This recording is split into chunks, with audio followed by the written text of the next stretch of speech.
This is a tradition my family has adopted through church, but at this point it's more of a family tradition. I haven't decided at this point what I'm going to decorate on there, but I'm going to do something that I can show you a few of the different fun tricks I have learned over the years. So I always think it's a good idea at the start, right now, make sure your oven's going so it's heating up while you're doing this part. Okay, so to start, I've got a working space. This is a clean wood surface. You can totally do this on your granite counter, marble, whatever you got. A few of the tools that you will want are some scissors. I've cleaned them so they're ready to go. These are actually kind of the secret weapon of this. A nice sharp knife that you're going to use to cut the dough with, and then some extra flour. I found these to be ideal, the kind of deeper Pyrex. This one's a little smaller. I'm gonna see about making 2 small ones with that. So first we want to grease the pan because we want our loaf to come out of the pan when we're all done. And make sure the whole pan is well greased.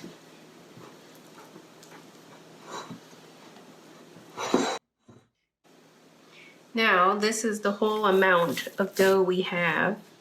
So we do have to budget how much we want to save for the decoration, as well as for the main loaves. Do remember it's going to double size.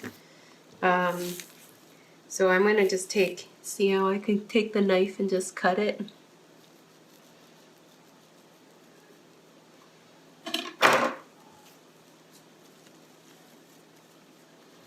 And then I can start shaping it into a nice little loaf-like shape.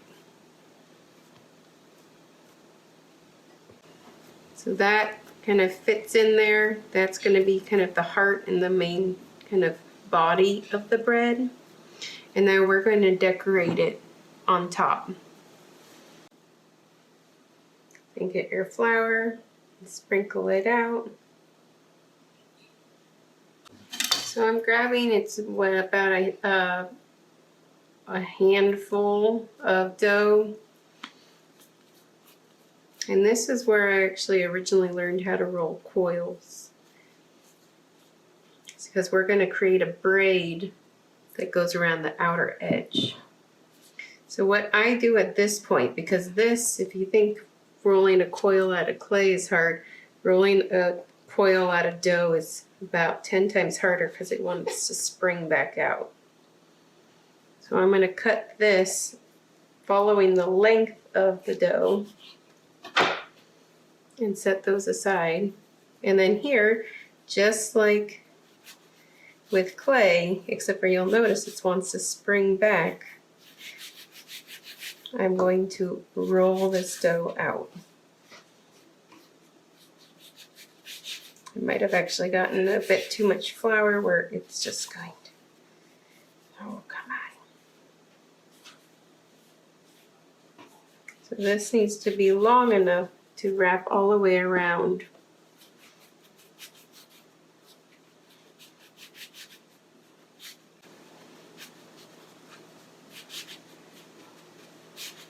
So this is really not about pressing hard. It's really, really, really light. And then the action is that you're kind of stretching it out this way. Get that little bit of tension.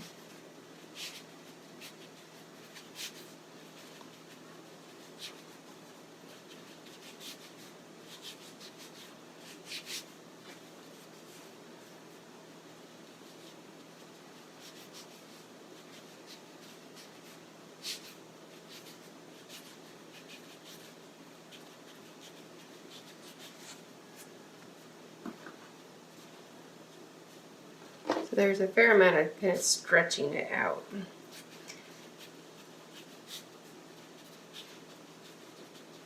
I'm finding the less flour here is better.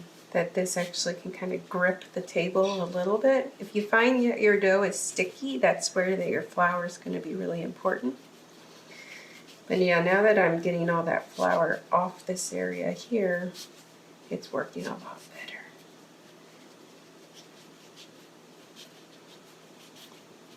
Now we're getting somewhere. All right, so I've got my 3 pieces of dough. Just have them about the same length. And then what I do is I lay them next to each other.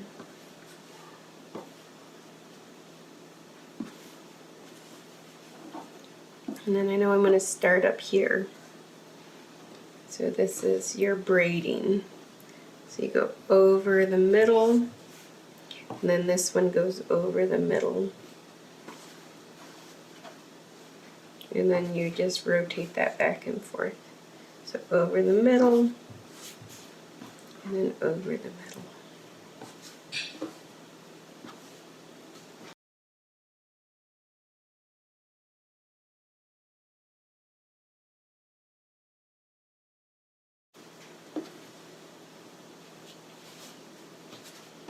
So some of the things that we've done in my family over the years are different trees, wheat.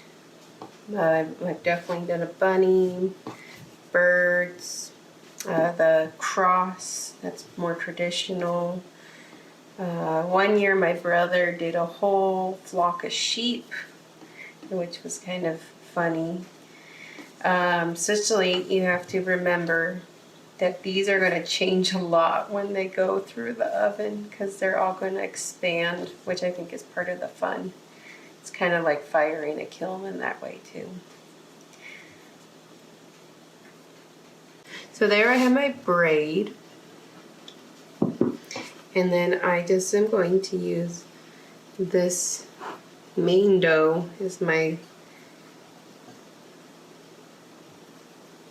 kind of center that I'm going to wrap this around.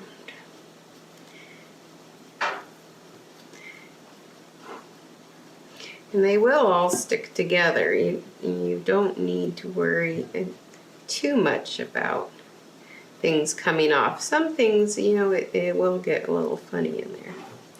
And now, you know, it could be just that, a really nice little braid. You got your loaf in the middle. Now I'll take little pieces of dough and I'll start thinking about what I want to put on here. So I want to do like 1 flower and some leaves. So create a flat piece I'm going to add on.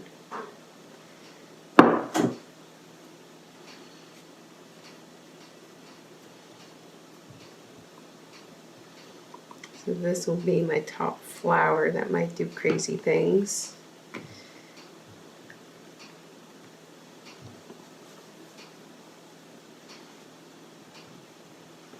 And then, so you can totally use the knife to just kind of cut the dough at any stage. In this case, it's to make marks for where the flower petals will be. Now, so this will be the tricky part, which is sticking this onto here. And I might want to do the leaves first.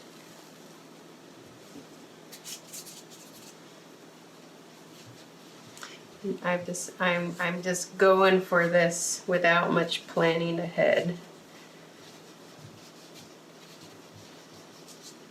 So to help these kind of stick, I want to put the stem first. So I just did a little thin coil here. You can see that thin coil.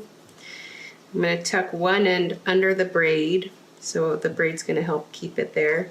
And then with this one, see that? I'm going to stab it, and I might even stab it a few places along here that it is going to remember to be there.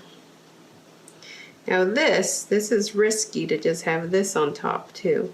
So I am going to stab these. I might even do a little stabbing. And I don't know how much this is all going to show up, because each one of these really will do all sorts of different things in the oven. So I'm just winging it here. I'm like, oh, that looks good. And then let's make 2 leaves to go like that and that from down here. So we'll just shape that and tuck that there. And then I'm going to hook that down in there.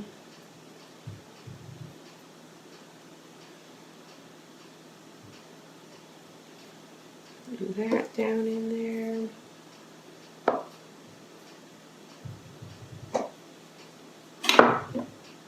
So remember I was talking about the scissors? Well, I'm going to show you a few things, but one is at this point, let's make sure you can see this. I'm going to use the end to snip, and it makes these cute little spikes. You see that on that petal there? And these will look really nice when they get baked. And I'm going to do that in the center too.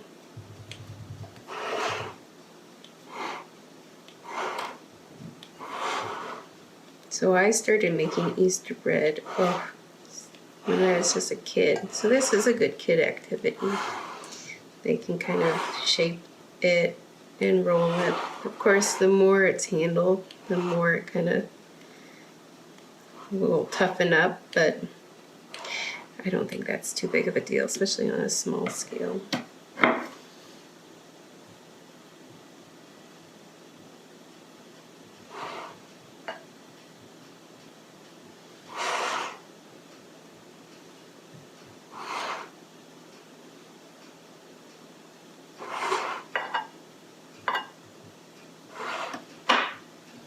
Okay, so there we have it. You see. So here is an egg yolk with a little bit of water, maybe like a tablespoon, teaspoon. If you have one of those kitchen paintbrushes, that would be really good. I just looked, I don't have one, so I'm just gonna use my hand.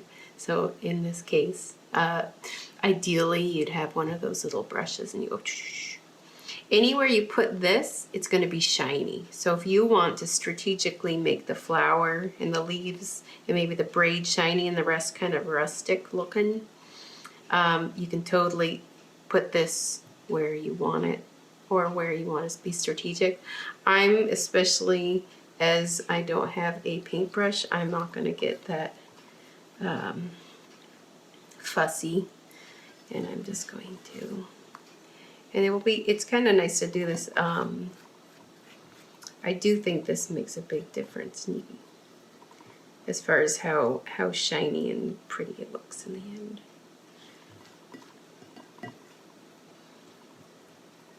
All right. There we have it. Got the leaves, got the flour, got the egg. You can see it. It's upside down for you. I'm going to now bake it. So 400 degrees for the first 15 minutes, and then turn it down for 350 for the rest of the baking.